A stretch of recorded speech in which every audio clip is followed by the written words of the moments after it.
नमस्कार, मैं अंजना शर्मा और आप देख रहे हैं आरएनटी न्यूज लाइव। आइए एक नजर डालते हैं इस वक्त की खास खबर पर। शरद पवार बोले महायुति की जीत से लोगों में नाराजगी, पार्टियों को मिले वोटों और जीती सीटों में अंतर। फडणवीस बोले देश को गुमराह न करें। महाराष्ट्र विधानसभा चुनाव रिजल्ट पर अब एनसीपी एसपी प्रमुख शरद पवार ने सवाल उठाया है। पवार ने कहा, ये सच है कि हम हार गए, हमें चिंता नहीं करनी चाहिए बल्कि लोगों के पास जाना चाहिए, क्योंकि रिजल्ट को लेकर लोगों में कोई उत्साह नहीं दिख रहा है, बहुत नाराजगी है। पवार ने शनिवार को कोल्हापुर में कहा था कि चुनाव में राजनीतिक दलों को मिले वोटों और जीती सीटों की तुलना हैरान करने वाली है। कांग्रेस को 80 लाख वोट मिले और उसने 15 सीटें जीती, जबकि एकनाथ शिंदे की शिवसेना को 79 लाख वोट मिले और वे 57 सीटों पर जीती।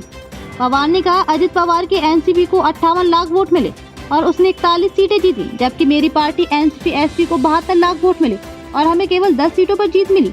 ये आंकड़े हैरान करने वाले हैं। शरद पवार के बयान पर सीएम देवेंद्र फडणवीस ने कहा, वरिष्ठ नेता होने के नाते शरद पवार को देश को गुमराह नहीं करना चाहिए। यदि आप हार स्वीकार कर लेंगे तो आप इससे बाहर आ जाएंगे। मैं उम्मीद करता हूं आप अपने सहयोगियों को आत्मनिरीक्षण की सलाह देंगे। पवार के सवाल पर फडणवीस ने आंकड़े गिनाए।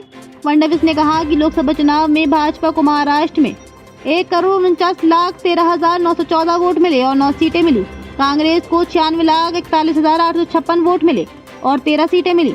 शिवसेना यूबीटी को 73,77,674 वोट मिले और उसने 7 सीटें जीती, जबकि एनसीपी एसपी को 58,51,166 वोट मिले और उसने 8 लोकसभा सीटों पर जीत हासिल की।